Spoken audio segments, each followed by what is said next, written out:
¿Qué tal, Javier? ¿Qué tal, qué Muy tal, bien. qué tal, Teresa? Ok. Bueno, Bueno, Os veo ¿recibiste, bastante enteros. voy a apagar la recibiste, televisión. Teresa, lo que te mandé hace una hora? Sí, hola, es que me había levantado a apagar la televisión. Sí, muchísimas gracias. Ya he reenviado tres. Perfecto. Perfecto, muchas gracias. Precioso. Ahora hablaremos un poco, Sí, sí, supongo. sí, sí. Vamos a esperar los 5 minutos de cortesía. Yo también tengo un par de cosas para comentar. Vale, Adelante. pero voy a Eh, apagar la televisión. bueno, esperamos a Teresa, esperamos a algunos más que se conecten. Somos tres nada más por ahora, ¿no? Javier, Somos dos uno, Javieres, dos, dos, tres. Somos cuatro ahora, sí. dos Javieres, Teresa y yo. Ok. Sí. Aquí estoy, aquí estoy. Yo, acuérdate, Javier, Javi, acuérdate que cuando me conecto, porque aquí puedo tener más, en mi pantalla es una pantalla muy grande y no Ujú, puedo grabar bien. Y yo en general trato de grabar las charlas para ujú. después eventualmente reverlas, no sé si voy a tener tiempo. Y en la pantalla de mi mujer entonces puedo grabar mejor. Entonces Ah, vale, estupendo. aparezco con el nombre de Katalin Borsch. Sí, sí. ¿Eh? Y me confundí la semana pasada, pero ya me dijiste que es el este de tu mujer y vale, vale. Ya te tengo fichado por Catalí. Perfecto, perfecto. Perfecto. Gracias Pues por muy bien. dejarme entrar con nombre No, falso. nada. No. Todos los escritores tenemos nombre falso. ¿No es cierto? Sí, esto al final. ¿No es cierto, Teresa? Sí, no pasa nada. Bueno, no, no, estoy esperando que por lo menos venga Beatriz, porque tengo un par de comentarios en donde acudiré un poco a Estaba las mirando reflexiones los de papeles. Beatriz. Ujú. Eh, Disculpa, que sí tengo apagada la cámara porque es que no me va bien hoy, está haciendo interferencias y no... sí, sí, sí, sí, se te Sí, ve. es un poco psicodélico Sí, las interferencias de me tu cámara. sacaste me sacaste la palabra, sí, sí. Bueno, nos hacemos de cuenta que Javier nos invitó entonces a un baile psicodélico.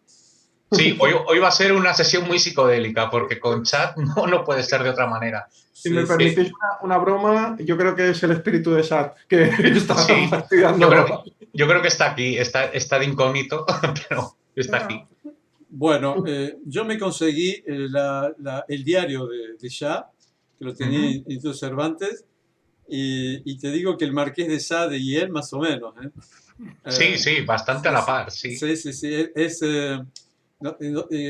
por supuesto que necesitaba droga para tener tanta energía, pero todo lo que pasaba al frente de él trataba de acostárselo.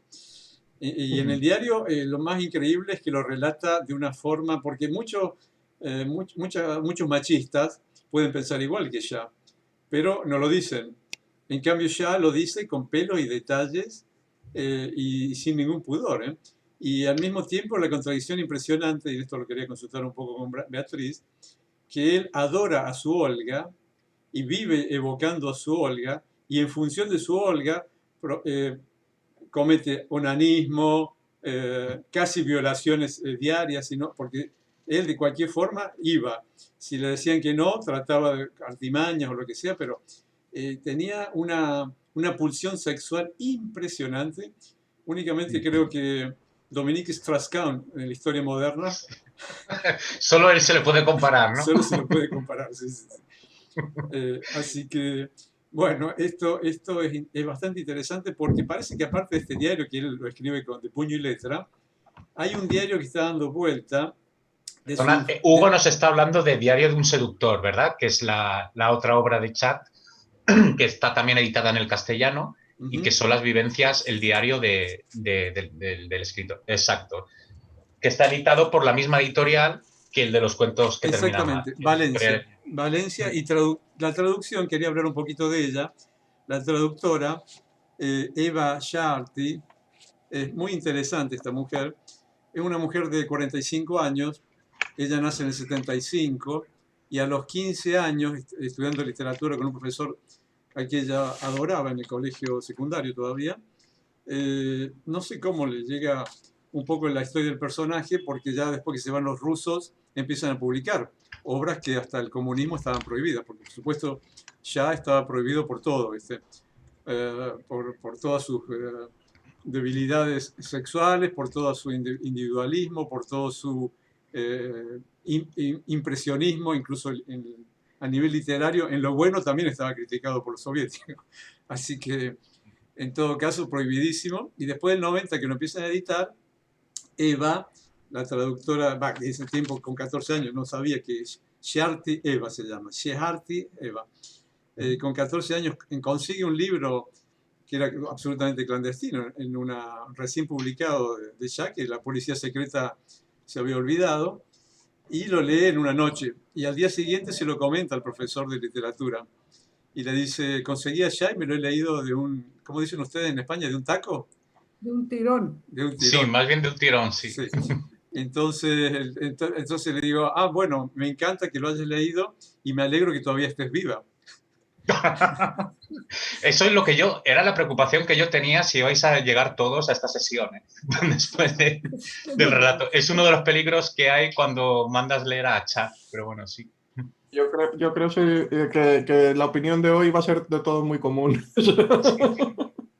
No, pero al mismo tiempo es fascinante. Yo seguí también leyendo y encontrando más cuentos, porque Eva es muy activa, hace parte de un grupo privilegiado en España. Ella hace 15 años que está viviendo en España, 15 años que está traduciendo en los dos sentidos. Traduce de literatura española al húngaro y literatura húngara en España. Colabora con un grupo más o menos que serán, calculo, 15 personas. Muy interesantes todos. Seguramente vos, Javier, tenés contacto con ellos, directo o indirecto. Si no, te recomiendo que lo tomes. Y bueno, son los mayores traductores justamente en este doble sentido. Y ella, por supuesto, nunca se imaginó que iba a ser al final, leyendo a los 14 años esa novela, ese diario, que iba a terminar siendo la traductora, entre otros, por supuesto, de ya. ¿Dónde se puede conseguir ese libro? ¿Cuál? El que tú estás nombrando ahora. Apenas lo termino, que ya lo voy a terminar creo que mañana, porque sería rapidísimo. Pero lo has sacado del lo llevo al Cervantes de nuevo, reservarlo ya y enseguida entonces vas a pasar vos a la lista de espera. Sí. Y también está disponible en Amazon. No hace muchos años que lo editaron, o sea que todavía no está agotado. Por si lo quieres, lo puedes sacar de la biblioteca o si quieres lo puedes comprar. Es barato porque es finito, como dice Hugo, se le da un tirón. No solo eso, sino yo tengo muy poco sitio y ya tengo tantos libros que la verdad a veces... Pero mira, es como este, que es pequeñito, como veis. Tiene 160 páginas muy pequeñas. Sí. Es decir, formato bolsillo casi. Sí, Otra prácticamente... cosa que recomiendo a todos está la Biblioteca Digital de Bogotá. Muy interesante porque, por supuesto, nosotros a distancia únicamente nos podemos inscribir digital y tiene unos libros fantásticos. Y por ejemplo, de ya han traducido varias cosas. Biblioteca Digital de Bogotá. Hay un pequeño trámite para inscribirse porque te piden documentos. No tenés que entrar en la parte colombiana porque te piden un documento colombiano, por supuesto, sino en la parte de extranjeros y a partir de ahí la inscripción es relativamente fácil. Pues muy bien, muchas gracias, Hugo, por toda la información. Y bueno, ahora, como te has leído la vida de Chat, pues probablemente nos puedas decir varias cosas, ¿no? A lo largo de esta sesión, porque yo creo que la psicología de este hombre influye bastante, ¿no? Como en el tono de su escritura, ¿no? Y la manera de su escritura. Así que, bueno, esperamos un poquito más a que se conecte más gente y si queréis luego comenzamos. Sí. Yo incluso he encontrado dos cosas más de él traducidas justamente por Eva y su grupo. Uno se llama Tropop, sobre la mesa de disección. No sé si lo leyeron, es muy corto, 2 páginas. Ese libro está en Cuentos que acaban mal, porque al final... no sabía que sí, porque Chat, al final este libro es una recopilación de cuentos que él fue publicando a lo largo de su vida. Y uno de los cuentos, te digo, se llama Trepov en la mesa de disección. Exacto. Pues sí, está en el librito este de cuentos que terminan mal. ¿Es Trepov o Tropov? Tropov. Al menos en la edición de aquí es Tropov. Sí, Tropov. Trepov. Ah, sí, yo lo veo. Sí. Bueno, no importa. Pero es un nombre ruso en todo caso. Sí, a mí me despistó un poco porque yo creía que eran húngaros criticando en ruso, pero no, el ambiente pasa en Rusia. Exacto. Sí, y yo creo que es este. Y sobre todo, lo que en esta edición que tú dices, la traducción es de Bernadette Boroshi y de Marga Valdeolmillos. O sea, no aparece en esta traducción la persona que tú mencionas. Es curioso. Es bastante curioso. Bueno, después lo reveo bien y lo comentaremos por escrito. Sí, vale. Estupendo. Pues bueno, ya son y 5. Si queréis comenzamos y Bueno, a mí me ha servido mucho los emails que habéis ido mandando a lo largo de la semana, compartiendo las opiniones de otros compañeros, porque claro, al final al analizar el texto quería entrar en la psicología de Chad, ¿no? Y esa parte que ya habéis hecho, ¿no? Digamos, sobre todo tú, o de buscar información sobre su vida, si queréis ya la podemos hacer entre todos y tú con las aportaciones que quieras hacernos. Y viendo que ya te habías informado mucho, yo al final la presentación la he enfocado para enseñaros o haceros ver de mejor manera que a veces cuando se lee un libro, para analizarlo es muy importante conocer la psicología del escritor, pero también de los movimientos literarios que le rodean. Porque como veremos ahora en esta sesión, todo este gusto que tiene Chad por lo truculento, por lo siniestro, también tiene una relación con las modas literarias de aquel entonces.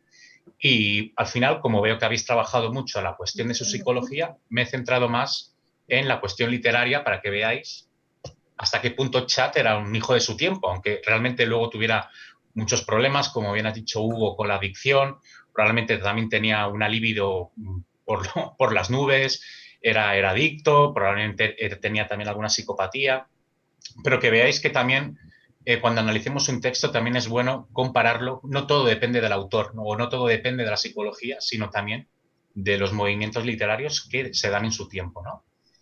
Sí, y del carácter, no solo y de ser húngaro, porque hay muchísimos escritores que no son exactamente de su misma época y escriben unas novelas o unos cuentos que terminan mal, terriblemente mal, no solo que terminan mal, sino que son desagradablemente mal, o sea, realmente sí. Hay muchísimos. Estoy de acuerdo, que al final es como que se junta todo, se junta la psicología, se junta también el carácter nacional y se junta. Yo, por ejemplo, a veces pienso que la literatura húngara es, entre comillas, tan pesimista, pero porque en parte en el siglo XX, que es cuando, digamos, es lo que más se ha traducido al español, ellos estuvieron muy influidos por las corrientes europeas, pues del existencialismo, de la literatura del absurdo, y ya solo esos movimientos también llevan a ese cierto desencanto de la realidad y a ahondar en lo más truculento de la existencia, ¿no? Sí, Hugo, ¿quieres decir algo? Sí, si me permite. Yo por eso puse la historia esa muy cortita y condensada de Hungría, porque creo que hay dos aspectos fundamentales. Está la psicología individual, por supuesto, pero está el contexto social. Y el dramatismo este que haces relación, Javier, evidentemente tiene que ver con la historia de Hungría.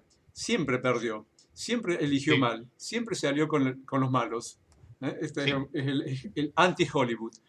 Exacto, sí. De alguna forma. Entonces, es que la historia, es que desgraciadamente la historia de Hungría en el siglo XIX también termina mal. O sea, son como los cuentos de Chávez. Es una historia que siempre termina mal y por las injusticias que han cometido con ellos. Luego, que, como tú dices bien, Hugo, que al final en los conflictos mundiales escogieron la opción que al final perdió. Pero ya que hablas del tema social, pues vamos a ahondar también un poco en él, ¿no? Porque al final Chad, como sabéis, muere en el 19. Y al final, claro, él vivió y estuvo en la Primera Guerra Mundial. De hecho, se cuenta que la adicción que ya tenía él a la morfina y a las drogas se acentuó todavía más durante la guerra, ¿no? Que eso además es algo que le ha pasado a otros muchos escritores. Hay, por ejemplo, un poeta austríaco que os recomiendo mucho, que es muy famoso, que se llama Trakl, así, Trakl, os lo recomiendo mucho. Este hombre también desarrolló una adicción a la morfina y a la cocaína durante la Primera Guerra Mundial, ¿no? Y Chad yo creo que eso también le afectó a él. Y sobre todo que él pudo llegar a ver él. Aunque Trianón se firmó en el 20, él murió antes de la firma del Tratado de Trianón, él ya pudo vivir el desastre, ¿no? Pudo vivir la derrota de las potencias centrales, que era como se llamaban a la coalición de Austria, Hungría, Turquía y Alemania. Y yo creo que eso también influyó en su visión pesimista, ¿no? Pero eso influye hasta hoy, porque tú hablas con cualquier húngaro, incluso jóvenes, eso ya no tanto, pero de la época de mi suegra y de mi marido, cuando de pronto te salen con Trianón y con las desgracias y con todo lo que perdieron, y uno se asombra un poco porque dice, bueno, ya hace tantos años.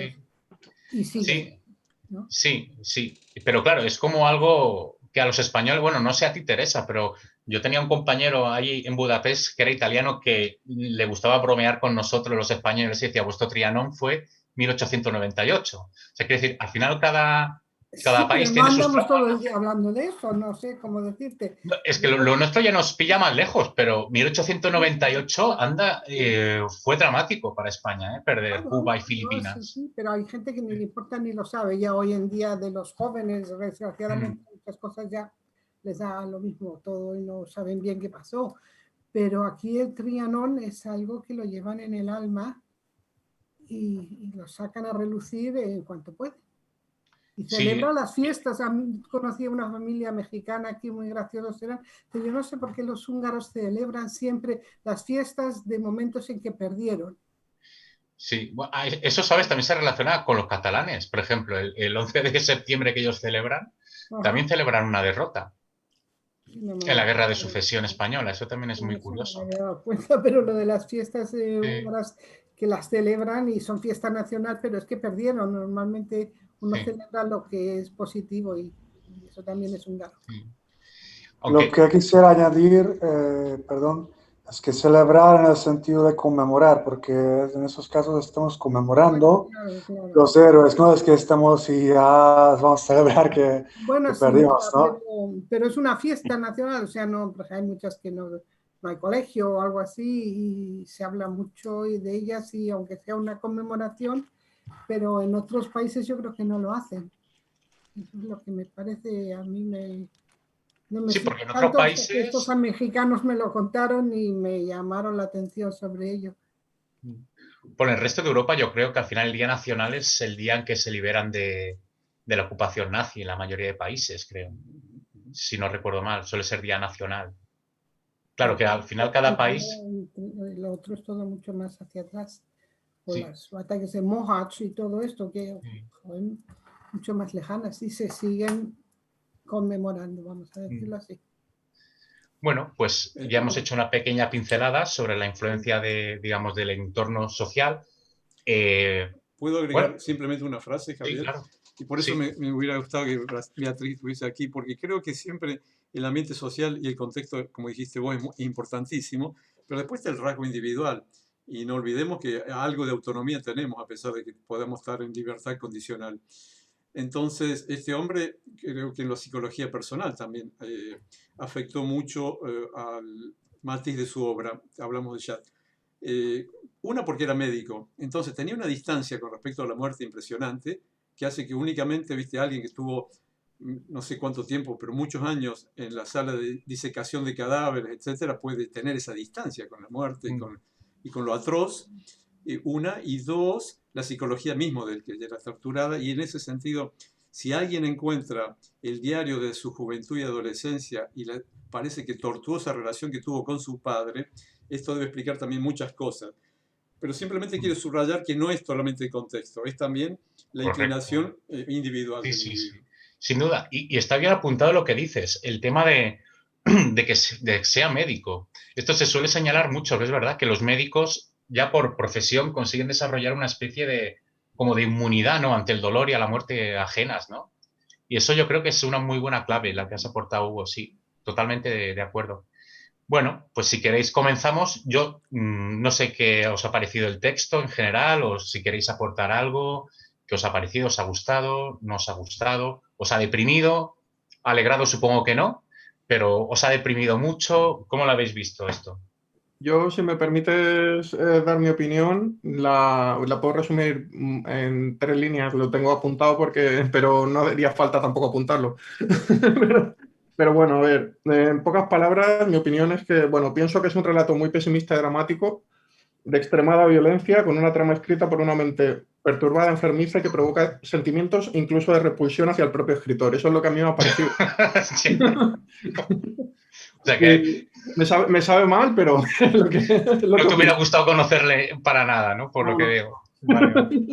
Y luego, por otro lado, puedo decir que destaca la mezquindad de los personajes que aparecen en el relato, como el profesor, cuando organiza y dirige a los propios alumnos para agredirse entre ellos a modo de castigo, el propio protagonista, que participa en el ahorcamiento de la chica, y bueno, y también participa del maltrato junto al hermano y asesinato de animales. Eso a mí me ha removido mucho, o sea, es que es cruel, o sea, me No, sabe mal. la verdad es que no es nada agradable, eso es la verdad.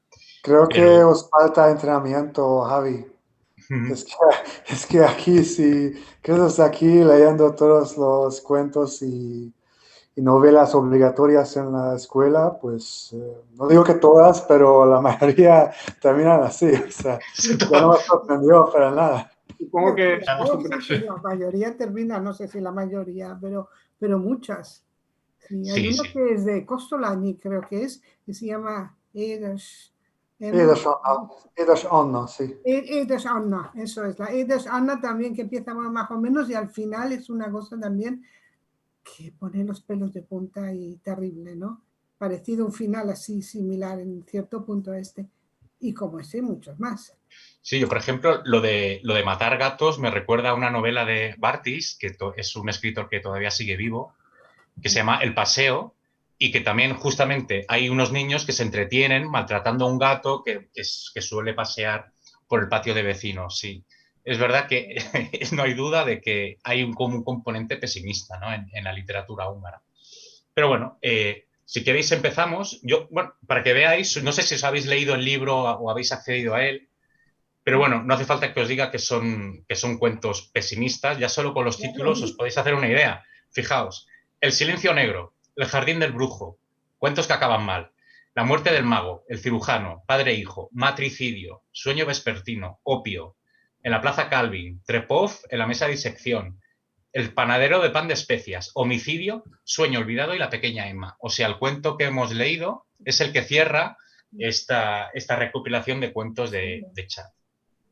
Y yo lo que quería, como ya hemos tratado a grandes rasgos con lo que nos ha contado Hugo, hemos podido comentar la cuestión de hasta dónde influye la historia, hasta qué punto influye la psicología y la vivencia del escritor, yo quisiera entrar en el contexto literario porque yo creo que nos puede dar unas claves de interpretación y a lo mejor puede hacer que Javi se reconcilie un poco con Chad y no le parezca un escritor tan absolutamente aberrante y voy a ver si lo consigo, ¿vale? Os voy a compartir la pantalla, a ver si hay suerte.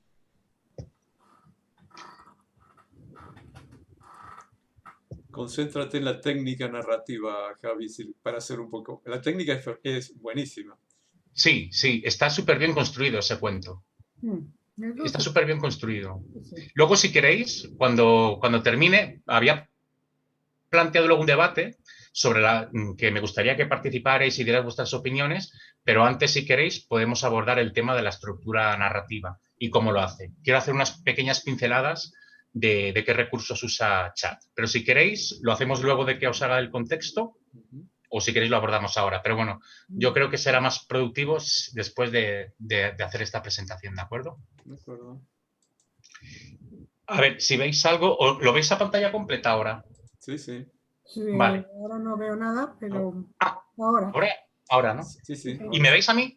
No. ¿Me veis? En pequeño nada Sí. más. Ah, vale. Bueno, porque os quería hablar de un movimiento, o sea, para, digamos, un poco ser más benevolente con Chat y ver cómo el contexto literario influye. Hay un movimiento que empieza en las últimas décadas del siglo XIX y dura hasta, digamos, la Primera Guerra Mundial, que se llama decadentismo, ¿no? Y, bueno, hay en castellano un libro editado sobre este movimiento, que es una recopilación de cuentos de los escritores de esta época, que os recomiendo mucho, que se llama, no sé si se ve, El lector decadente. Está editado por Atalanta y aquí podéis tener bastantes relatos y ver un poco cómo era este movimiento, ¿no? Y por qué se caracterizaba, ¿no?, este movimiento literario. Pues es por lo que, digamos, hace Chat, ¿no? Es un poco remover lo más instintivo, porque tengamos en cuenta que veníamos de una tradición literaria en el XIX que era muy realista. O sea, era el realismo o el naturalismo, que era describir la vida cotidiana, los problemas de la gente en el siglo XIX. Y Javi, esto... ¿Sí? un ¿Perdón? segundo. Me dice Beatriz que está intentando entrar. Uy, pues voy a... Como tengo la Claro, pantalla sí, por eso, pero no te ahí, preocupes que estoy atenta. la voy a aceptar. Sí, porfa. Caramba. Ay, la tecnología, a ver si me aclaro. Espera, voy a dejar de compartir pantalla, a ver si así me deja... Ah, vale, a ver, así, ya está. Ya la he emitido. Hala. ¿Volvéis a verlo en grande? Sí. Vale, pues os decía que estos escritores empiezan a reaccionar contra esa idea del realismo e intentan sacar como lo más oscuro del alma humana, ¿no? De hecho, luego en un futuro influirán mucho en los escritores surrealistas, que como sabéis los surrealistas bebían mucho de Freud, de la idea del inconsciente, de lo más oscuro, ¿no? Y os traigo, por ejemplo, algunos casos de los escritores que iniciaron o contribuyeron mucho a este movimiento. El primero, el más conocido, es el conde de Latremont, como se pronuncia en francés, perdona mi francés. Latremont. Latremont, vale, muchas gracias, Hugo. Y pues la obra más importante se llama Los cantos de Maldoror y, como os comentaba antes, tuvo una fuerte influencia en los surrealistas. Esta es una obra muy extraña en la que prácticamente no hay historia, él simplemente, o no simplemente, se dedica a evocar pues situaciones extrañas, fantásticas. Luego esto influiría mucho incluso hasta en la narrativa latinoamericana, por ejemplo, Borges, ¿no? También, o el argentino que todavía vive hoy, que se llama César Aira, no sé si lo conoces, Hugo. Sigue vivo este hombre, César Aira. No, no lo conozco. Pues este hombre, siempre en las entrevistas que le he leído, siempre que cita cuál es su obra favorita, es Los cantos de Maldoror. Y os pongo un ejemplo para que veáis y podemos comparar cómo hay una afinidad de tono con Chat. Vamos a ver si me deja avanzar la diapositiva. Ah, sí, vale. ¿Se ve? Por ejemplo, mirad este texto. Hay que dejar... Bueno, es incluso en algunos puntos mucho más desagradable que Chat, todo hay que decirlo, ¿eh? Este es un fragmento de Los cantos de Maldoror. Hay que dejarse crecer las uñas durante 15 días. Entonces, qué grato resulta arrebatar brutalmente de su lecho a un niño que aún no tiene vello sobre el labio superior y, con los ojos muy abiertos, hacer como si se le pasara suavemente la mano por la frente, llevando hacia atrás sus hermosos cabellos. Inmediatamente después, en el momento en que menos lo espera, hundir las largas uñas en su tierno pecho, pero evitando que muera, pues si muriera no contaríamos más adelante con el aspecto de sus miserias. Luego se le sorbe la sangre lamiendo las heridas y durante ese tiempo, que debería tener la duración de la eternidad, el niño llora. Y en algunos puntos yo creo que es hasta un poco más crudo, ¿no? que Chat. Sí. Sádico completo. Sí, totalmente.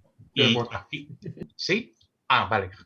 También os quería traer, este es mucho más famoso, Arthur Rimbaud, que es, bueno, uno de los, o Rimbaud, ¿no? Que sería en francés un poquitín mejor pronunciado, que es para muchos uno de los fundadores de la... La I se pronuncia A en francés, Rimbaud. Rimbaud, exacto. Gracias, Hugo. Y pues este es uno de los fundadores o se les considera uno de los fundadores de la poesía moderna. Y bueno, es el icono del poeta maldito, porque bueno, fue muy joven, murió joven y tuvo una vida muy tormentosa. Lo más conocido es que tuvo una relación homosexual con otro gran poeta francés, que era Verlaine. Tuvieron una discusión, el Leirio, y él al final, cansado de todo, se fue a África a traficar con esclavos. Y así murió muy jovencito, creo que, si no recuerdo mal, con apenas 40 años, ¿no? Y bueno, tiene varias obras, la más conocida y la que viene más al caso con lo que estamos hablando del decadentismo, es Una temporada en el infierno, que es muy parecido a Los cantos de Maldoror, ¿no? Y os leo un fragmento. Antaño, si mal no recuerdo, mi vida era un festín en el que todos los corazones se abrían, en el que todos los vinos se escanciaban. Una tarde me senté a la belleza en las rodillas y la encontré amarga, y la cubrí de insultos. Me armé contra la justicia, escapé, oh brujas, miseria, odio. A ustedes se les confió mi tesoro. Logré que se desvaneciera en mi espíritu toda la esperanza humana, sobre toda alegría, para estrangularla, salté como una fiera, sordamente. Llamé a los verdugos para, mientras perecía, morder las culatas de sus fusiles. Llamé a las plagas para ahogarme en la arena, en la sangre. La desgracia fue mi Dios. Me tendí en el lodo. Me dejé secar por el aire del crimen y le hice muy malas pasadas a la locura. Y la primavera me trajo la horrorosa risa del idiota. ¿Qué opináis de este texto? También tiene tela, ¿eh? Es que es muy desagradable, ¿no? Leer. Sí, pero también es muy bonito, porque estos decadentistas lo que quieren era juntar dos cosas contradictorias, que luego me gustaría hablar con vosotros sobre este tema, que es la belleza y lo desagradable. ¿Hasta qué punto lo feo o lo desagradable puede ser un tema literario? ¿La literatura solo tiene que ir sobre algo bello? ¿Solo tiene que ser destacar lo bello de la realidad? No, eso no. Exacto. Es una cosa que luego os plantearé y podemos hacer un debate. Pero en principio estos autores pensaban que sí, Y por eso, si veis aquí, hay metáforas realmente que son preciosas, o recursos. Por ejemplo, esto de que era un festín en el que todos los corazones se abrían, en el que todos los vinos se escanciaban. Tiene un punto que parece que remite, bueno, y remite claramente a la sangre, pero al mismo tiempo a algo placentero, ¿no? Como un corazón que se abre, un vino que se escancia. Juega constantemente con este aspecto.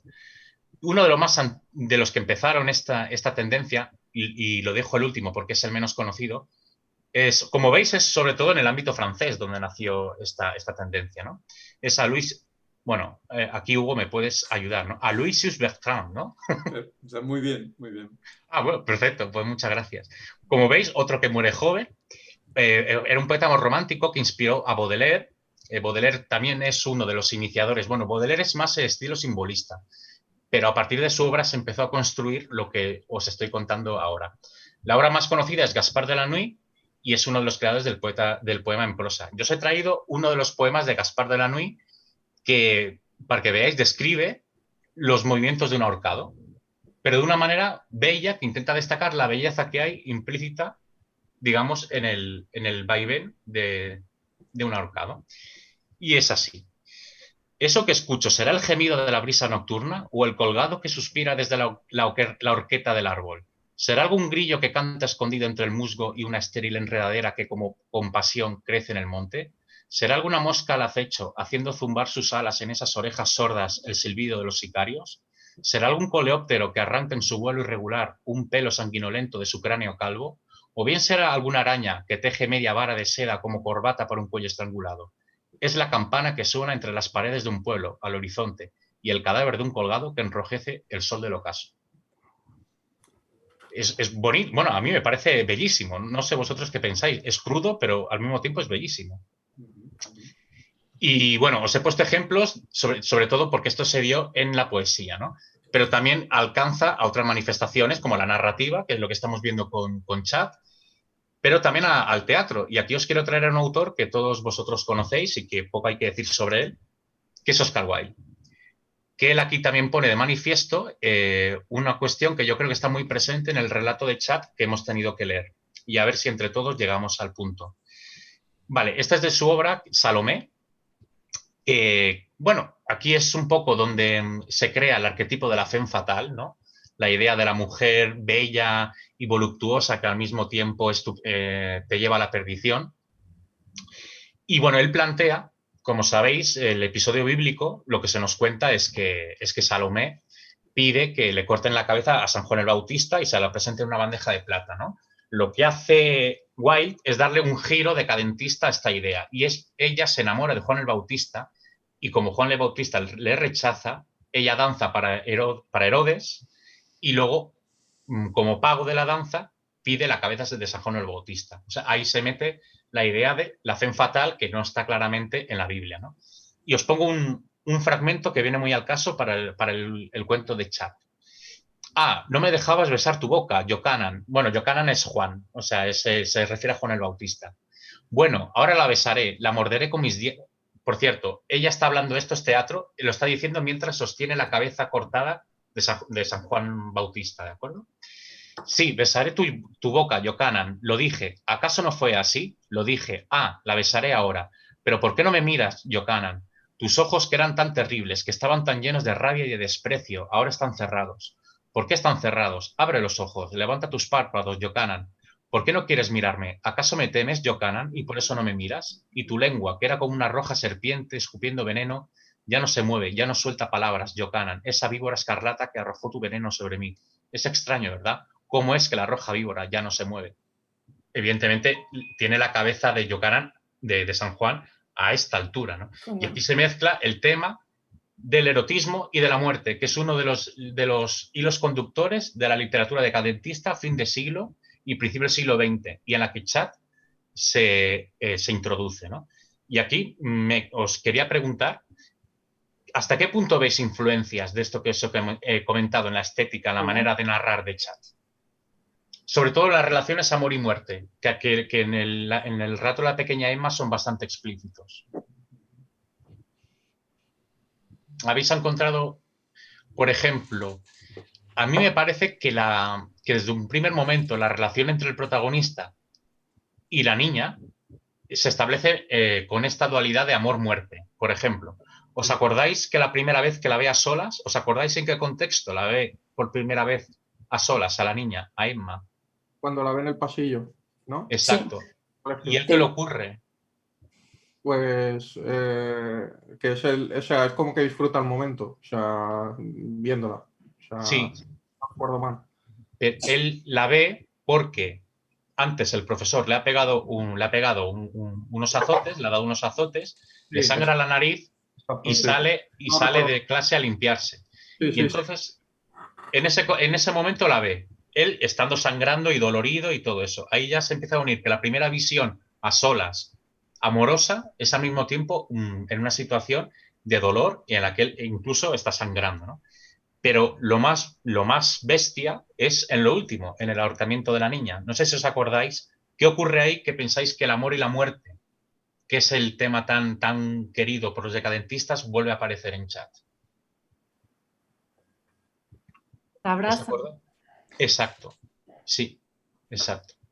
El momento que la están ahorcando, la abraza y Chad remarca, y fue la primera vez que la abrazaba. Sí. Y tenemos esta unión de una manera muy clara y muy descarnada y al mismo tiempo hasta, digamos, bella, ¿no? Es bonito realmente, literariamente hablando, claro. Eso es muy romántico, Sí, típico porque al final, romantismo. sí, el decadentismo es una derivación ya muy exagerada del romanticismo, pero esta unión amor-muerte está muy presente. Y de hecho, bueno, luego, como sabrá Beatriz, con Freud, lo del tema del eros y el tánatos, esta idea de que son las dos pulsiones básicas del hombre, según al menos Freud. Tenemos un Sí, impulso de vida, que es el eros, todo lo relacionado con lo amoroso, lo sexual, el tánatos, que es la pulsión de muerte, de destrucción, de violencia. Y bueno, vemos que es un arquetipo que ya está presente en la literatura romántica, como bien dice Átila, y en el decadentismo se le da el giro más exagerado. También hay que decir que esta literatura, este movimiento también buscaba escandalizar. Por eso a veces se nota este empeño en ser realmente lo más desagradable posible, ¿no? Y Chat, en mi opinión, está inserto en este movimiento absolutamente, solo que desde una perspectiva realista. Chat estaba muy influido por los cuentos de Poe, que de aquellas eran muy conocidos y todos los decadentistas amaban los cuentos de Poe. Esto hay que tenerlo también muy presente, ¿no? Y bien, y ya solo una nota más, aprovechando este movimiento, lo he querido poner en relación con un ejemplo que tenemos en el área nuestra, hispanohablante. Enseguida yo pensé también en Quiroga. Sí, ¿a que sí? Sí, sí. Es que este hombre, claro, es que por época es total, incluso por el título de esta obra, ¿no? Cuentos de amor, de locura y de muerte, ¿no? Y bueno, os he puesto aquí el link, bueno, luego lo pasaré por correo, que es un relato que está en este libro, que también podéis ver y podéis apreciar cómo un poco la idea del amor, la muerte, lo desagradable, estaba, digamos, sobrevolando toda la literatura del tiempo. Además, Horacio Quiroga, algunos lo consideran que es el inicio del inicio de lo que luego se llamará boom latinoamericano, ¿no? Que con todas las reservas que habría que tener con esta denominación, que en mi opinión es más editorial que casi literaria, pero fue uno de los primeros, digamos, que hizo evolucionar la literatura latinoamericana e incorporarla a los movimientos, digamos, modernos, ¿no? Y de hecho, la influencia de este hombre en Borges y en Cortázar está acreditada y ellos mismos la reconocieron, ¿no? Os animo a que lo leáis. Están casi todos los cuentos de este libro, están en Wikipedia disponibles y los podéis leer, ¿no? Y bien, bueno, ahora esto, digamos, he terminado por la parte de lo que os quería comentar de la influencia del amor y de la muerte. Y ahora, si queréis, podemos abordar el tema de la estructura, ¿no? Y ir desgranando un poco el cuento y ponerlo en relación con otras cosas que ya han salido en este curso, ¿no? Y, por ejemplo, me decías tú, Hugo, el tema de la estructura. ¿Qué es lo que a ti te ha llamado la atención? ¿Lo que te ha parecido más remarcable? El estilo, la fluidez, la facilidad de lectura te lleva prácticamente, independientemente después de lo mórbido, te invita a seguir leyendo. Incluso lo dijo Beatriz también terminas esto y decís, bueno, no puede ser que su genio haya terminado acá y querés leer otra cosa. Sí, A lo sí, mejor sí. es así porque es realismo y pues es muy realista y no utiliza muchos símbolos o nada de eso, ¿no? O sea, es crudo. Es lo que pasó, listo. Sí, sí, sí. Y esa parte una prosa muy cortante, ¿no? Tampoco, no es muy esteticista, no pone adjetivos que sobren, ¿no? Es todo la palabra precisa y al menos a mí me pareció muy cortante, pero al mismo tiempo muy fluido. En ningún momento experimentas que haya un salto o algo. Es como, se lee facilísimamente, ¿verdad? Yo, Y yo, hay ay, una perdón. asociación a lo minimalista que hoy está como tendencia, ¿no? El minimalismo, de alguna forma. Sí, al menos con lo que ahora se lleva, que es una prosa muy limpia, con pocos adjetivos, muy poco retórica. Esto sí, sí que es cierto. Opta por ese tipo de... Lo cual tiene un efecto estético mucho mejor en el relato, porque si tú quieres en una historia darle un punto descarnado, un punto violento, cuanto más fría sea la prosa y más denotativa, más Al- efectivo es eso, A mí en mi opinión. lo que me llamó la atención y que me gustó, de lo poco que me gustó de este cuento, lo que me gustó fue la estrategia narrativa que utiliza de decidir copiar lo que aparece en un diario, pero es llamativa la frialdad con la que lo introduce. O sea, me parece que es muy interesante que elija eso porque de esa manera están mediando. Nosotros no tenemos ningún contacto con el narrador de esta Exacto. historia. Es alguien que lo escribió en su diario, nosotros tenemos acceso a su diario, pero aunque lo leemos en primera persona, no es esa primera persona que nos lo presenta, nos lo presenta a Exacto. través de otra persona y eso crea más distancias respecto Exacto. a la historia.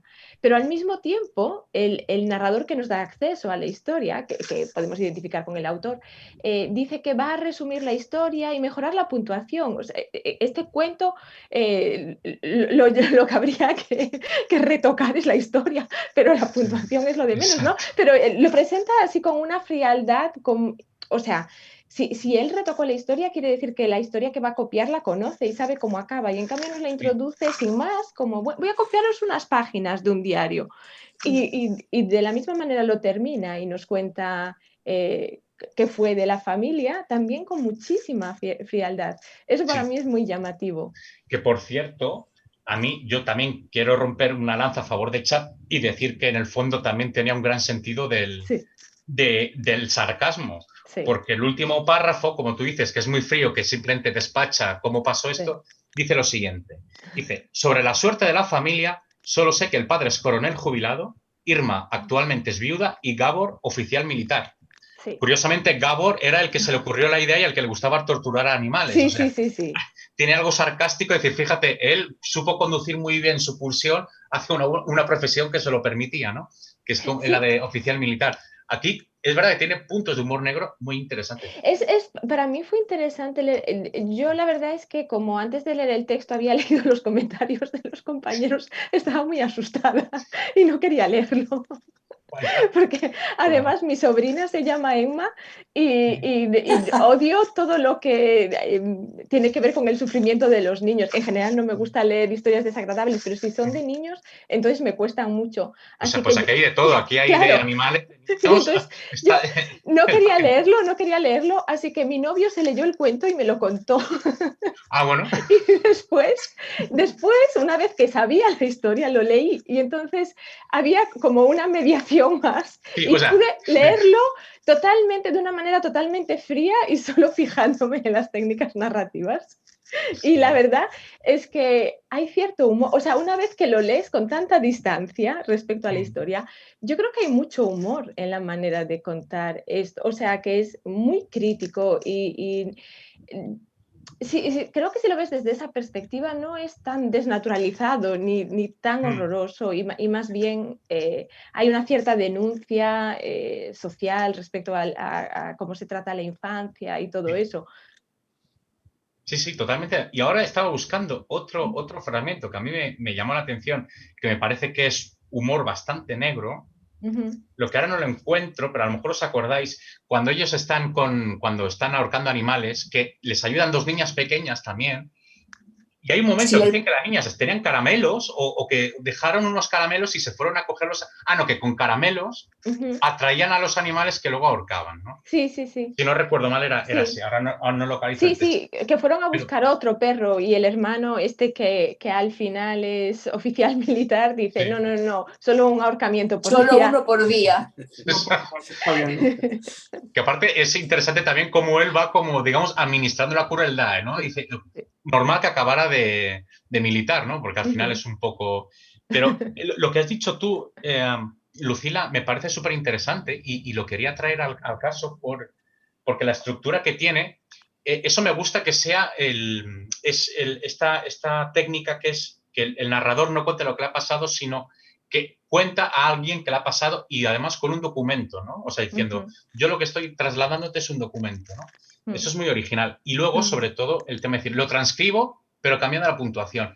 Ahí ya establece como dos mediaciones. Una, os voy a hablar de un texto que no he escrito yo, pero segundo, lo voy a modificar. Ahí volvemos otra vez al tema del narrador no fiable que hablábamos en la primera sesión, ¿no? Que es también un recurso que viene muy bien para establecer más distancia con el lector.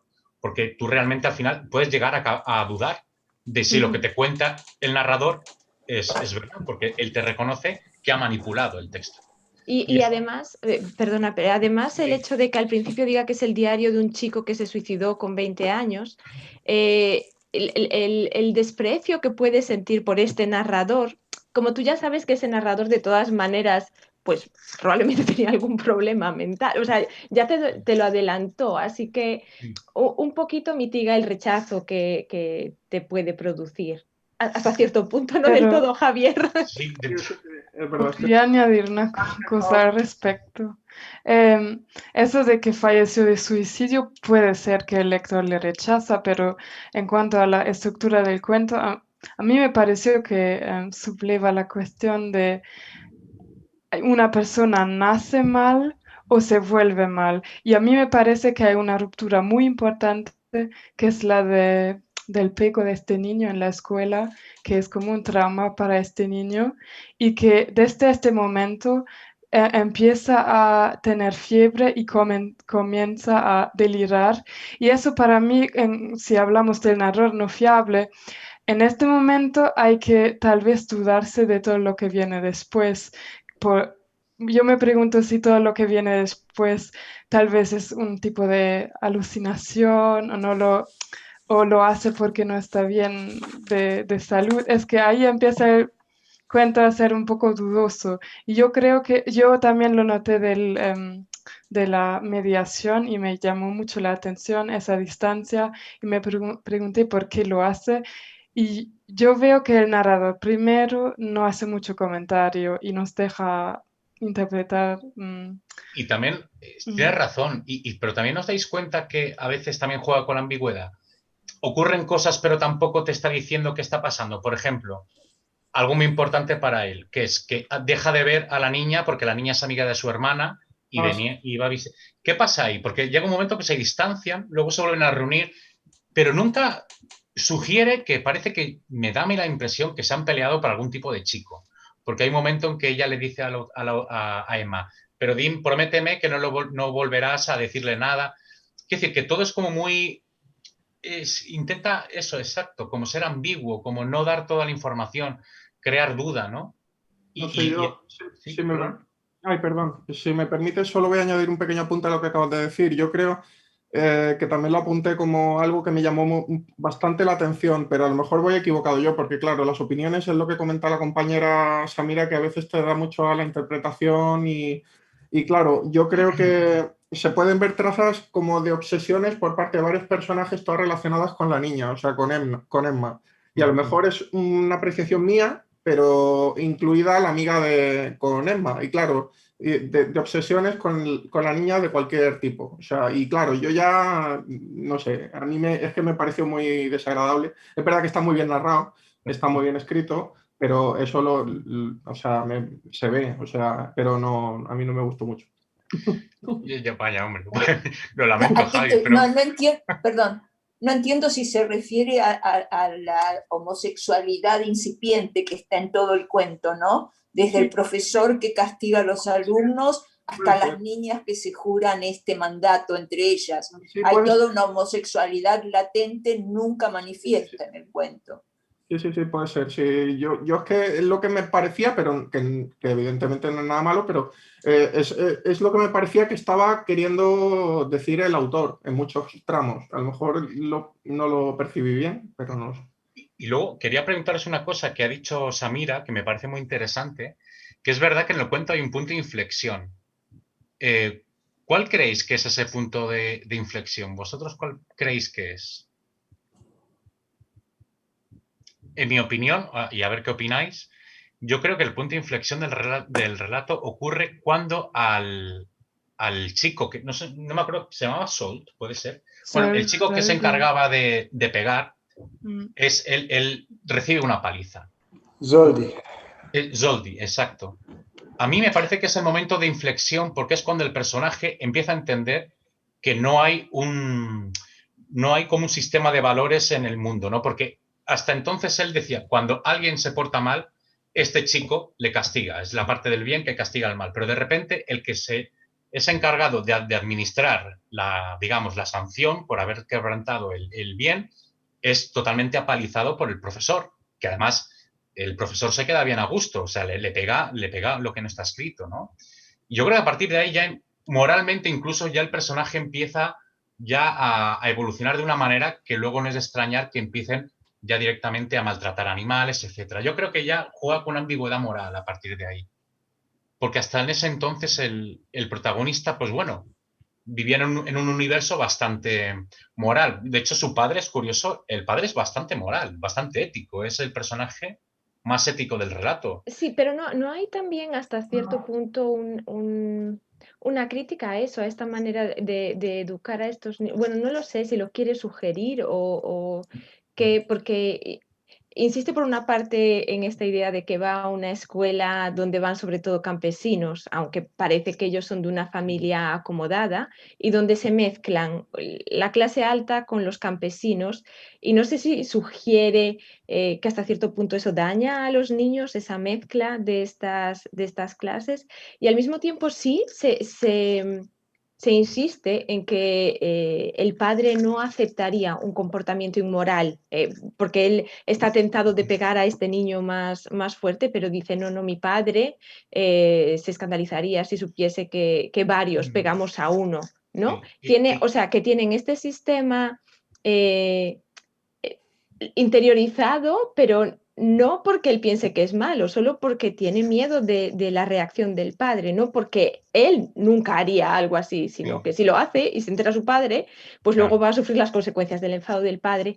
Y un poco esto, la atracción por la violencia de todos estos niños, de él, del hermano mayor, de las niñas más pequeñas, esta atracción por la violencia que los padres simplemente ignoran, porque después cuando hablan con Emma dicen, ¿y tú supiste del que ahorcaron? Y también sí, o sea, se enteran, los niños están en contacto con la violencia, pero no se les satisface esa curiosidad que sienten por la violencia, por la muerte, y quizás eso es lo que lleva a sus consecuencias. Sí. Perdón. Yo creo que el profesor es introducido como algo atípico, porque menciona también que él sustituyó a otro profesor, otra profesora que era muy amable y les trató bien. Y yo lo leí de cómo es este profesor que introduce la violencia. Y creo que hay una frase también en la que dicen, por fin la escuela se volvió más interesante y más divertida porque hay este modelo, este sistema de que se pegan entre ellos, pero que es algo nuevo. El profesor me parece muy importante porque toda la historia me recordó a una serie en Netflix que yo vi, no sé si la conocen, Mindhunter se llama, es un policía americano que va a investigar, habla con, ¿cómo se dice? Asesinatos de masa. Sí, ya sé cuál dices, sí. Tal vez en español el título es diferente, pero en esta serie la idea es de saber cómo un asesino se vuelve asesino, si nace así o si se vuelve así. Y eso lo tenía en mente. Y a mí me parece que el profesor es el que introduce la violencia y tal vez el mensaje es que la infancia tiene un papel muy importante y depende de cómo se tratan a los niños, se pueden volver violentos, pero tal vez no está en su ser desde el nacimiento, pero que se ensemina, no sé. Sí, de hecho, sí, exacto, está muy bien visto porque hay otro pasaje que es muy curioso, que al fin, cuando Solti va a recibir, el chico se resiste y son los demás compañeros los que le cogen, lo reducen, lo llevan al profesor, lo estiran para que el profesor empiece a darle, ¿no? Es como, parece una estrategia de venganza, pero parece que ya el virus, entre comillas, de la violencia se ha inoculado ahí, ¿no? Y luego hay otra cosa que me parece muy curiosa, relacionando con la figura del padre y el tema del amor y la muerte que hemos hablado. El padre es como, en mi opinión, el único referente moral real, o sea, conforme a las normas establecidas que nosotros entendemos, que hay en el relato. Y no sé si os acordáis que cuando el protagonista le refiere a su padre que el padre, que el profesor le ha pegado una paliza a Solti, el padre, la reacción es, te vamos a buscar otro profesor. ¿Y ahí qué ocurre? De repente ves que el universo moral correcto está alejando al niño de Emma, porque luego el narrador dice, y por culpa de la decisión de mi padre, dejé de ver a Emma a diario.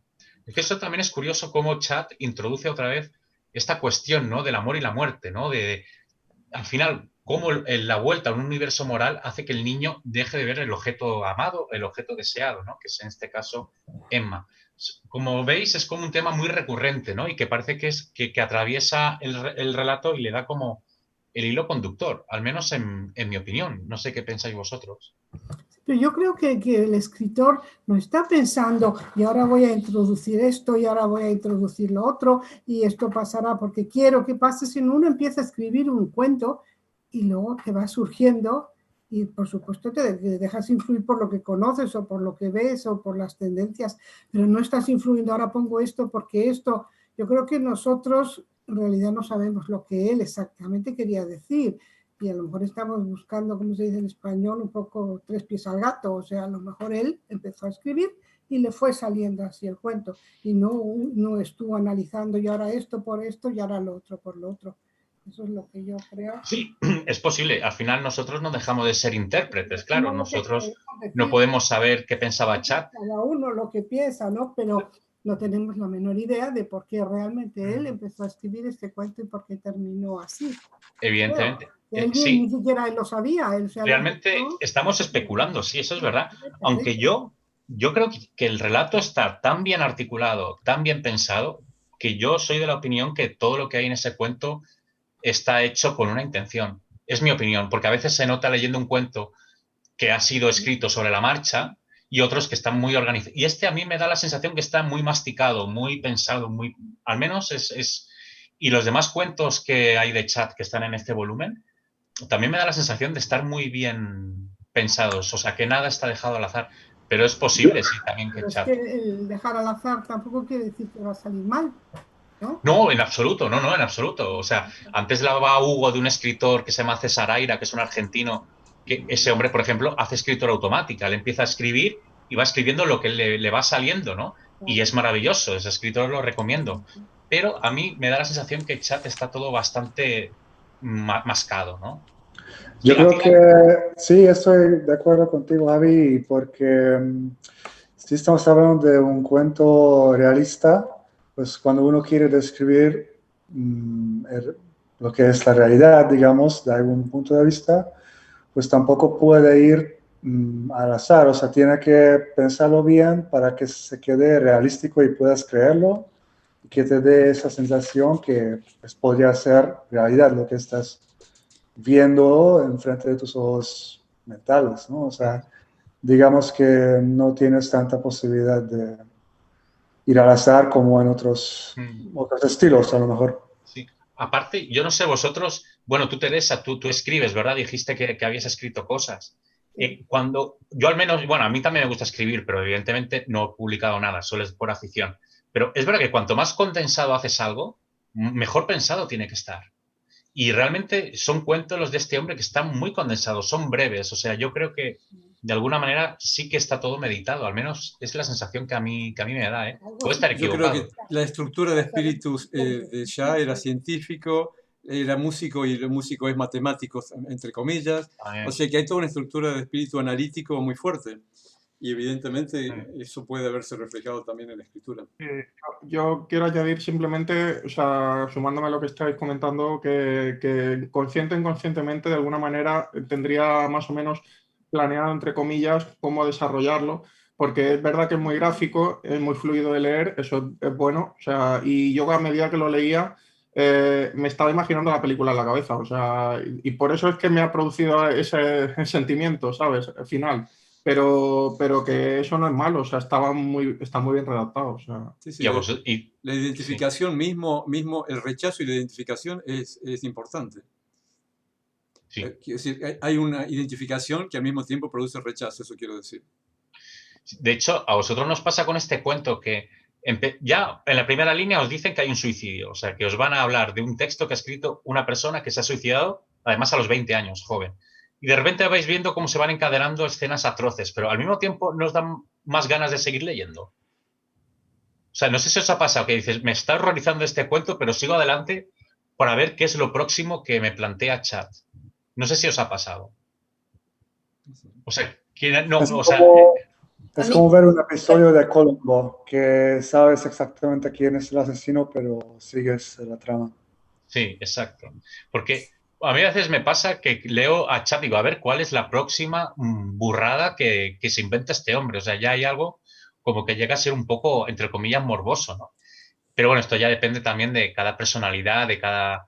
Yo, de hecho, ahora os quería plantear un debate sobre esta cuestión, ¿no? Sobre hasta qué punto los límites que hay entre la literatura, la ética, o sea, si se puede escribir de todo, si hay cosas que no deberían ser objeto de la literatura.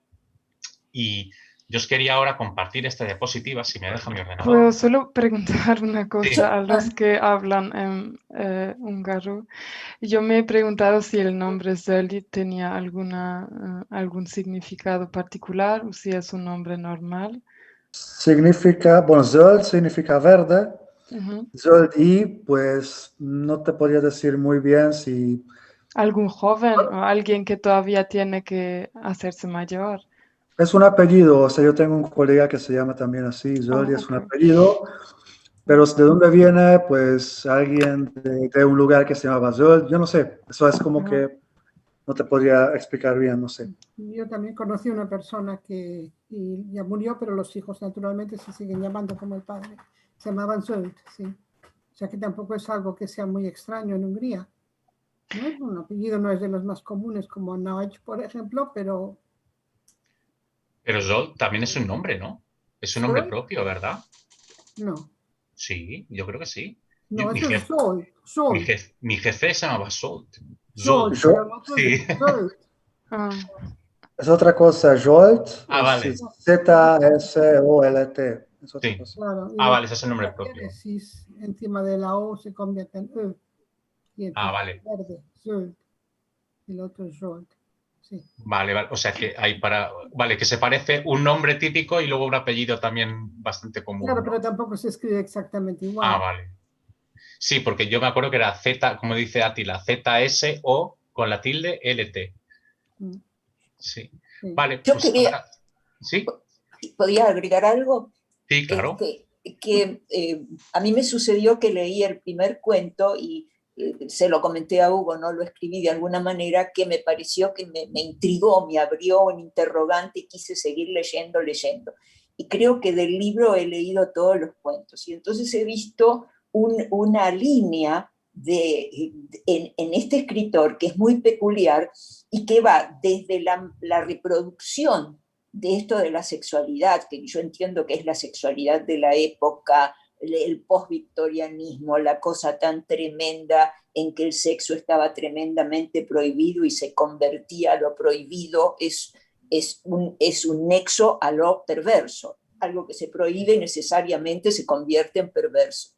Entonces, al seguir leyendo, me di cuenta de la habilidad que tenía para otras descripciones. Y, por ejemplo, el cuento que sería lo opuesto a este de Emma es uno que se llama Opio.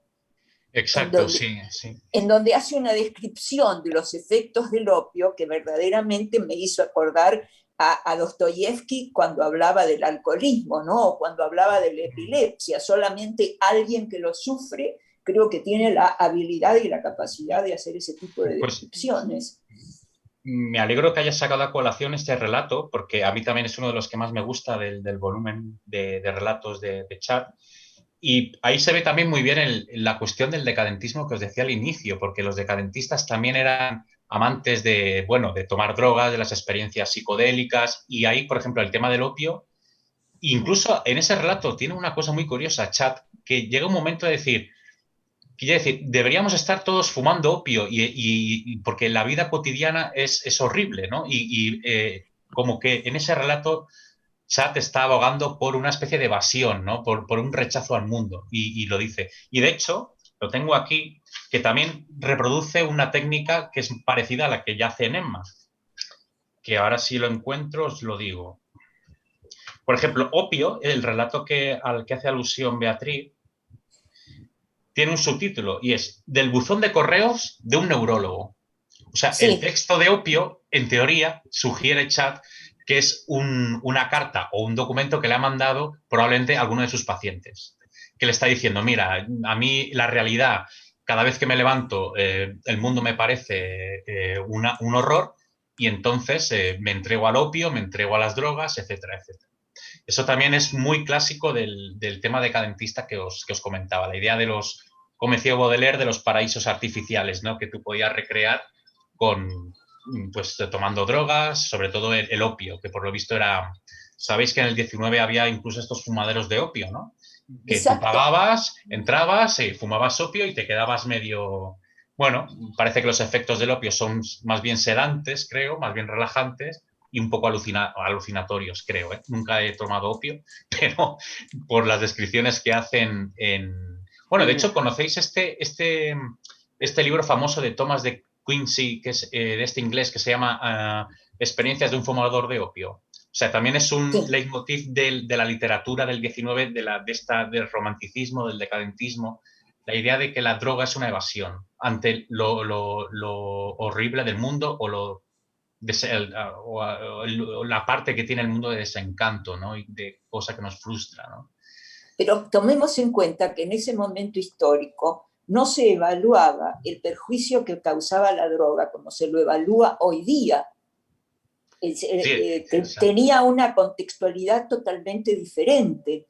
Y en otro de los cuentos, en donde comentan acerca de una bebida que yo me puse a buscar qué bebida era, y era el ajenjo, que no está con ese nombre, está con otro nombre, ¿verdad? Sí. Y eran elementos de gran discapacidad neurológica. El ajenjo, que fue prohibido posteriormente como bebida, es porque causaba un deterioro neurológico brutal. Sí, sí, el ajenjo, que también se le llama, o yo lo he visto también como absenta, al menos en español de España, es una bebida que en el siglo XIX se servía en los bares, claro, pero que al final, por los efectos que hacía, ya solo se dejaba tomar a partir de las 9 o 10 de la noche, porque los efectos eran terribles. Era de absenta, color verde, ¿no? ¿No era una bebida de color verde? Sí, sí, exacto. De hecho,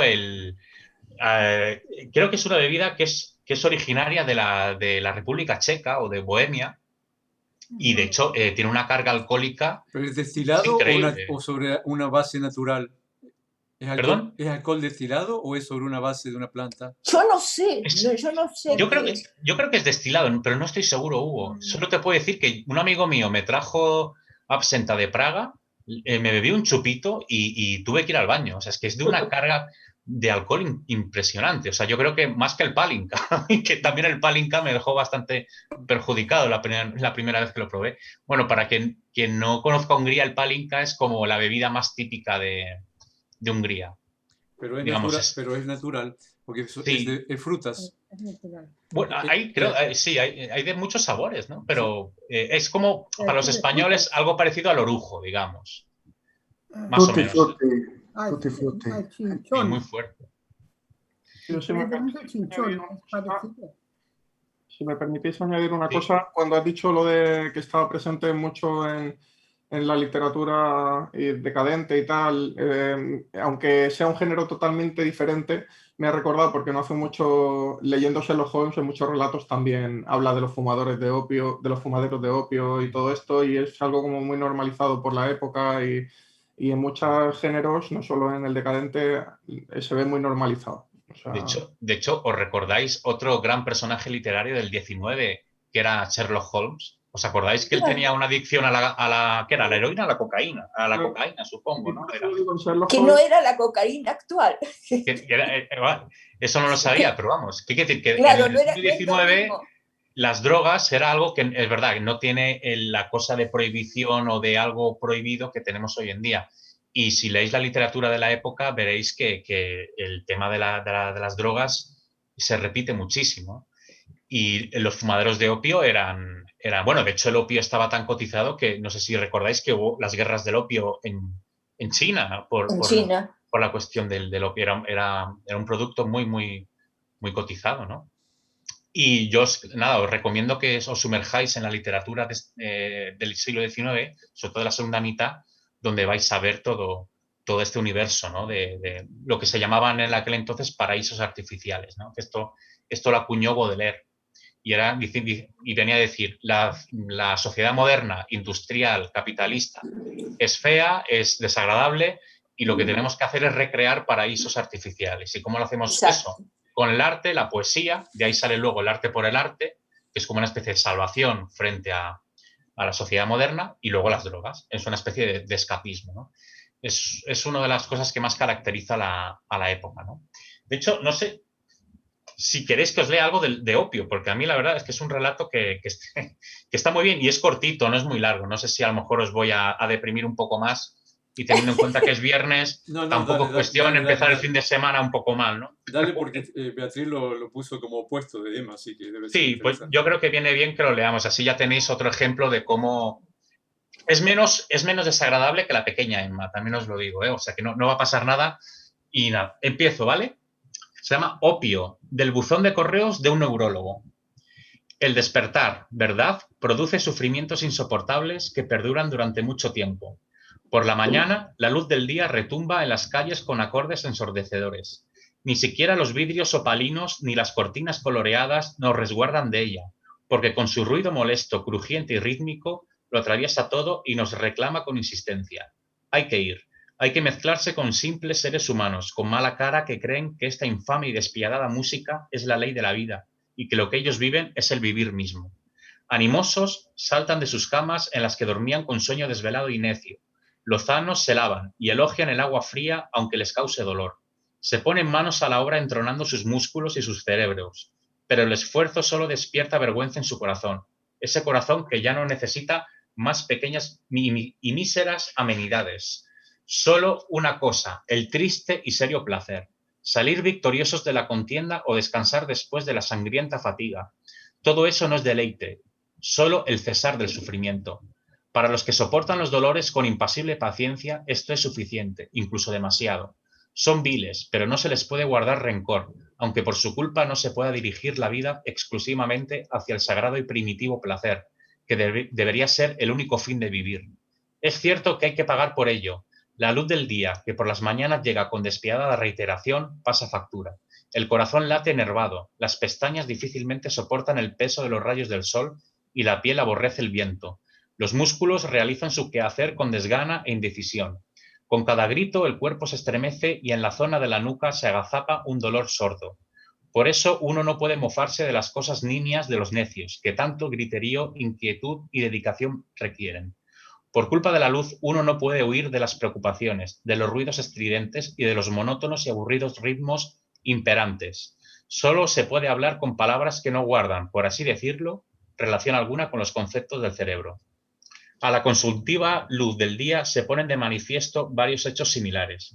Nuestro rostro aparece en el espejo en informes manchas de colores que, con toda seguridad, nada tienen que ver con nosotros. Los trenes llegan a las estaciones y por las calles se apresuran hombres, carros y caballos. Todo esto resulta maravilloso por el sufrimiento que provoca, pero a la vez incomprensible y extraño, suscitando la convicción de que de este modo, las cosas no tienen ni causa ni fin. Así que hay que escapar a algún sitio donde todas estas cosas se transformen en simples y fácilmente descifrables. El placer hace desaparecer los contornos y las insensateces. Nos libera de los grilletes del espacio y, parando el segundero del traqueteante tiempo, nos eleva sobre tibias olas a las alturas de la existencia. Detenerse aquí durante unos instantes con el temor de que minutos después podamos precipitarnos definitivamente al punto de partida es pura miseria. Si bien la mayoría se conforma con estos pocos momentos de limosna, ¿qué podrían hacer? No tienen valor ni fuerza para asumir el riesgo del placer magnífico y perdurable que nos eleva a la eternidad. Y eso que el riesgo es asequible, ridículamente nimio, porque es cierto, el día asesino, esas 10 horas de luz maliciosa que retumba, transcurren penosamente, pero durante las 14 horas de la tarde y de la noche recibimos una porción de maravillosa, misteriosa y atemporal eternidad. En esos momentos llegamos a conocer el profundo sentido de la vida y se esclarecen ante nosotros las brumas y las oscuridades. Los sonidos recorren besando nuestros cuerpos como si fuesen frescos labios de muchachas.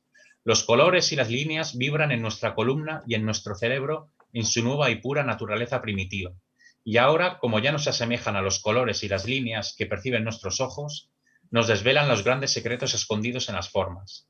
Ese erróneo y tosco conocimiento que hemos adquirido sobre la existencia mediante la vista, oído, olfato, gusto y tacto, ahora se complementa, se corrige, pues se nos da la oportunidad de conocer en su plenitud esa verdad de la vida que llevamos cada uno en nuestro interior, la verdad perfecta, no sometida al juicio de los sentidos. Esta verdad es tan difícil de describir por medio de palabras, conceptos y juicios como complicada de conocer a través de los sentidos. No tengo el derecho de afirmar que conozco el peso de un cubo, ni si tan solo lo he visto, pero no lo he medido. De la misma manera, quien solo ha visto, oído, olido, saboreado y tocado, no tiene derecho a asegurar que ha vivido. Solo el placer nos proporciona la cognición, la felicidad de Dios. ¿Pero se puede afirmar que la felicidad de Dios puede ser solo un instante? Sí, eso es todo cuanto dio como limosna a los necios y cobardes. No obstante, a quienes merecen más, porque quieren más, se les concede robar la eternidad con riesgo valiente y noble. Tienen que renunciar a ver y a oír bien. El espantoso y bendito transmisor del placer, el opio, corrompe los sentidos y los órganos. También hay que renunciar al apetito y a sentir, como un burgués, el buen cansancio. Los ojos a menudo lagrimean, los oídos zumban, los objetos, personas y letras se diluyen. Las palabras y sonidos deambulan en las diminutas piezas del órgano auditivo en caótico desconcierto. Parad esas pequeñas máquinas, pobres y miserables. Acostaos boca arriba en una habitación tranquila, donde todos los ruidos son absorbidos por alfombras suaves y el vidrio de los colores dispersa la parpadeante llama de una pequeña luminaria. Cerrad los ojos. La pequeña pipa de opio os conduce al lugar donde vivimos para vivir y nada más. Pues este es el único fin de la existencia. El cicatero Dios ha regalado a todos los miserables gusanos escasos momentos de esta vida, para que vivan, continúen la vida y generen vidas nuevas. Los nuevos gusanos también recibirán uno de estos instantes. La esencia de la existencia es una mercancía de gran valor, de la cual durante siglos, generaciones enteras reciben tan solo una hora. Quien se conforma se resigna a morir antes de haber nacido, pero los que han logrado hacerse hombres de verdad y se han puesto a prueba como corresponde a su dignidad, pueden robar 14 horas cada día para sí mismos. Estas 14 horas equivalen a la vida de 400 generaciones durante 8.000 años, pero contemos solo 5.000, es decir, en un día vivo 5.000 años. En un año esto significa aproximadamente 2 millones de años. Suponiendo que empiezas a fumar opio siendo ya un hombre fuerte y desarrollado y te preocupas por cuidar de tu salud, conviene confiarla a un buen médico, podrías vivir unos 10 años. Entonces, tranquilamente, podrías recostar tu cabeza sobre la fría almohada de la eterna extinción a la edad de 20 millones de años. A quienes no quieran pagar ese precio, a quienes no deseen 20 millones de años de eternidad, dejémosles que vivan 100 años y que se multipliquen en sus descendientes. Bueno, aquí termina el relato. Sí, sí, psicológicamente, Beatriz, no sé qué pensás, es una oda, una búsqueda de placer absoluto y continuo que lo lleva no solamente a la adicción, sino a la manía sexual también, ¿no? Totalmente, totalmente. Y no puedo dejar de recordar dos polos en esto, ¿no?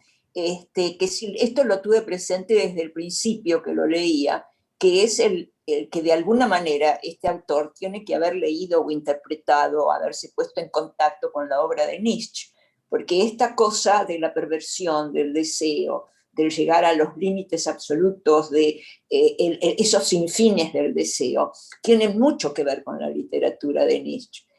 Y inclusive, ¿no?, con cierta poesía de Rilke. Rilke, cuando le escribe a Andrea Salomé, que la ama tanto que él se quedaría sin brazos, sin pierna, y cuando ya no sea más nada, es decir, se va reduciendo su ser a una nada tan grande que es la conmiseración de lo que es el placer, ¿no? Es muy interesante ver siempre cómo el placer, el dolor y la muerte están unidos. Y hay una película japonesa que yo la súper recomiendo, que es impresionante para entender. Es brutal cómo el Japón muestra el placer y la sexualidad. Y está basada en un caso que fue real, que sucedió realmente, por supuesto está pues, trazada en términos cinematográficos, pero el caso en sí sucedió, que se llama El Imperio de los Sentidos. Sí, yo lo vi. Impresionante. Es impresionante. La primera vez quedás de hospital en esa película. Quedás de hospital claro. Psiquiátrico. Pero es cierto. El Imperio de los Sentidos es una película que fue dada en alguna oportunidad, fue exhibida como una película porno. No tiene nada de película porno. Es lo más deprimente que puede haber. Sí, pero está basada en un caso real. Esto es lo interesante. Sí, sí. ¿No? Hace un par de comentarios, porque ella le corta el pene justamente para llegar al placer absoluto y continuo del placer que le da ese pene. Pero no lo hace de una manera unívoca. Ellos dos están de acuerdo, es una pareja que se va potenciando en la sexualidad al punto en que coinciden en que esto es posible, que ella le corte los testículos a él para que ella se apodere de la situación de placer. Ella obedece de alguna manera a este mandato que crea la pareja en este vínculo de placer. Pobre, el costo de ella es que se vuelve loca y después se la ve paseando por las calles de una ciudad de Japón con los testículos de él. Este caso es la parte verdadera del caso. Pero es toda la evolución de cómo placer y muerte están íntimamente ligados. Sí, estoy de acuerdo. Y yo creo que relatos como el de Chat lo pone de manifiesto, así como claro. las de las poesías de Rimbaud o los claro, autores que os he mencionado. De hecho, en el fragmento de... ¿Tú estabas, Beatriz, cuando leímos el fragmento de Salomé de Oscar Wilde? Sí, cuando sí, sostiene la cabeza de San Juan Bautista. Sí, es que eso es un leitmotiv de la literatura y de hecho todavía existe. O sea, todavía viendo películas o leyendo novelas podemos todavía ver cómo está todavía ese arquetipo, ¿no? También. Y bueno, ahora ya el tiempo nos apremia. Yo había planteado un debate que no sé si por cuestiones de tiempo podremos abordar. Pero bueno, a mí me interesaba mucho, dado al leer vuestras opiniones de que os parecía deprimente, yo también me interesa el tema de la cuestión de hasta qué punto la literatura, cuáles son los límites de la literatura, o hay límites en general en el arte o en la literatura para representar la realidad. Yo aquí os he puesto un fragmento que es de la Poética de Aristóteles, que es la primera obra que tenemos constancia donde se habla de literatura, y ya se dice una cosa muy interesante, ¿no? Que dice Aristóteles: el imitar es connatural al hombre desde la niñez y se diferencia de los demás animales en que es muy inclinado a la imitación y por la imitación adquiere sus primeros conocimientos y también el que todos disfruten con las obras de imitación. Y es prueba de esto lo que sucede en la práctica, pues hay seres cuyo aspecto real nos molesta, pero nos gusta ver su imagen ejecutada con la mayor fidelidad posible. Por ejemplo, figuras de los animales más repugnantes y cadáveres. O sea, en este primer texto del que tenemos constancia, donde se aborda la literatura, o en este caso la tragedia griega, ya Aristóteles dice que hay placer estético en la contemplación de lo feo o de lo horroroso. Y eso era a mí el tema, sobre todo, por ejemplo, en el caso de Javi, que Chat le ha producido rechazo por lo que representa pues a mí me interesaba este debate, ¿no? O sea, y tenía estas preguntas, por si queréis comentar, un momentito, por si queréis comentar algo. No sé, la literatura por sí ha de aspirar a la belleza, lo feo ha de ser considerado objeto de la literatura. ¿Tiene límites la literatura? ¿Cuáles son los límites? Porque yo siempre es una cosa que me ha llamado mucho la atención. Una vez en clase teníamos que comentar Lolita de Nabokov, no sé si la habéis leído. Sí. Pues para quien no lo haya leído, pues al final realmente trata la historia de un hombre ya maduro que es seducido por una jovencita de apenas 12, 13 años. Pues eso generó mucha polémica cuando yo estuve en clase y hubo gente que dijo que ese escritor estaba enfermo, cuando el valor literario de esa obra es incuestionable, ¿no? Pero sí que sigue habiendo una especie de rechazo a que la literatura o el arte en algún momento no traspase ciertas líneas. Yo no sé esto si... Ya que me has aludido antes, no, yo lo que pienso realmente es que independientemente del gusto personal o tal, o sea, que tenga cada uno, la literatura es literatura y si está bien, o sea, si está bien estructurada, bien narrada, tiene su valor literario, no se lo puedes quitar, o sea, independientemente de que te guste más o menos lo que se narra en esa historia, o en ese relato, en esa novela. Pero sí, o sea, yo creo que no tiene por qué aspirar a la belleza. O sea, puede ser que se trate cualquier tema desde el punto de vista literario y no tiene por qué ser solo cosas bonitas, o sea, en pocas palabras. O sea, y claro, o sea, a la vista está que Edgar Allan Poe o Lovecraft, aunque no sea, o sea, no es bonito, o sea, pero a mí me gustan también. O sea, sin embargo, a lo mejor en este caso, con Yes Assad, y no me extiendo más, que está inmejorablemente narrado, pero o escrito, pero a mí me ha producido la historia rechazo. Pero no tiene nada que ver con que a otra persona no le encante, o sea, no tiene nada que ver. O sea, Vale, sí, muchas gracias por tu opinión. Es algo que siempre me ha interesado, me ha sorprendido, porque es verdad que siempre tenemos un cierto rechazo a que no se traspasen algunos límites, ¿no? Y luego ya en el siglo XX, como veréis, luego habrá movimientos literarios que directamente ya vayan a lo más desagradable, ¿no? Como por ejemplo ya el surrealismo o, digamos, la literatura del absurdo. Eso lo tocaremos un poco más adelante, sobre todo con el autor, y ahora enlazo con la propuesta de la semana que viene, el autor que os quería introducir, ¿no? Que este hombre ya estuvo mucho más unido a la literatura del absurdo que se dio en el siglo XX, ¿no? Y aquí permitidme una aclaración. Cronológicamente ahora, después de Chat, deberíamos ir a Costolani, primero porque fueron contemporáneos, de hecho, como apuntó Hugo en el correo, eran primos, pero ocurre una cosa con lo de Costolani. El cuento que me gustaría que leyerais está en ebook. Yo no sé si está en formato para ebook. Yo no sé si vosotros tenéis ebook. No, yo no. No. En un momento podía, pero no. Pero vale. puedes bajar aplicaciones gratis, Teresa. Yo después te lo comento por mail. Sí, vale, pues sí. Por eso quería primero adelantar este autor, que es un poco posterior a Costolani, por si había problemas técnicos o de estas cuestiones, tener al menos 2 semanas para que todos lo podáis tener.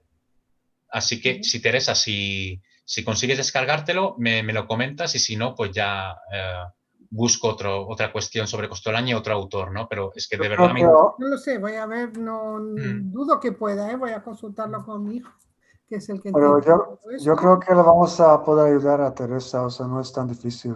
Vamos a arreglarlo. Te vamos a ayudar, Teresa, y mucho más con un hijo informático, tranquila. Ah, vale, perfecto. No, sí, y si pero no está todo el día sentado conmigo porque no vivimos juntos, tampoco es que es muy fácil tener aplicaciones. Bueno, luego lo otro, ¿no? En caso de que no puedas, entonces, como hay 2 semanas, o sea, como os voy a adelantar este autor, tenemos ya más tiempo para reaccionar y si no puedes, Teresa, pues ya busco y si no, pues otra no, opción. yo me quedo y escucho. Que tampoco es que es un relato, a mí es mi favorito de la literatura húngara y es que a mí me gustaría que lo compartiéramos todos, pero bueno, vamos a ver cómo sale. Pero bueno. ¿Cuál es el título? Pues es de Cornel, bueno, he pronunciado, si lo diré, es un volumen de cuentos que se llama Cornel Esti. Bueno, pronunciado con mi húngaro deficiente, pero luego os lo pasaré, ¿vale?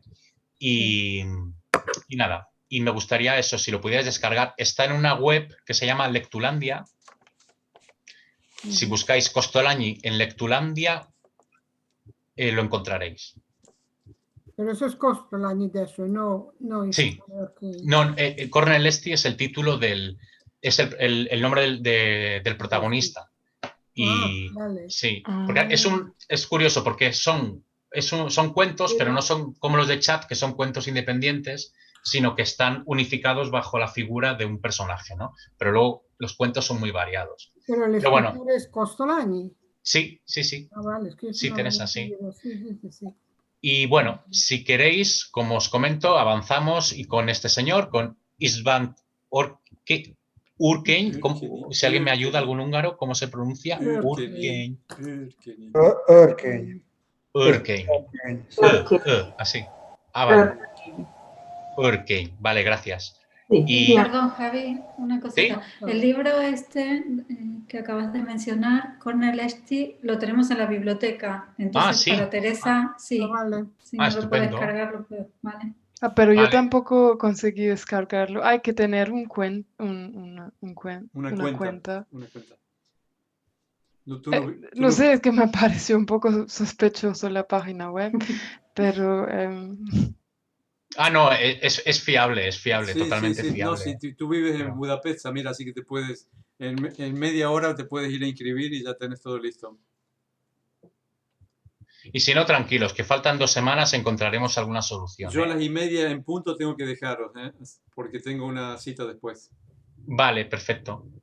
Pues bueno, solo os hago una pequeña introducción a este hombre. Como veis, bueno, vivió del 17 al 19, perdón, del 17 al 79.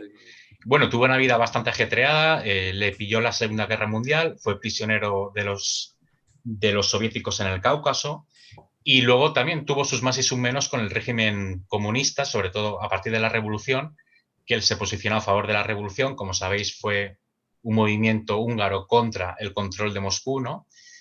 Y bueno, luego sus influencias tienen una fuerte influencia de Kafka, volvemos otra vez a la influencia germánica. Bueno, Kafka era checo, pero bueno, escribía en alemán. Y luego el movimiento del teatro del absurdo de posguerra, ¿no? Los más famosos son Beckett y Ionesco, que era rumano. Y por último, os pongo una cita de Urkény, en el que, digamos, da una idea de lo que él busca con sus relatos. Lo doy como clave para que cuando leáis que son mini relatos, son pequeños relatos, o sea, son muy fáciles de leer y muy rápidos de leer. Y son grotescos. Él busca la sensación absurda y grotesca. Es como un Chat, pero menos desagradable y con muchísimo humor negro. Son muy divertidos algunos de ellos.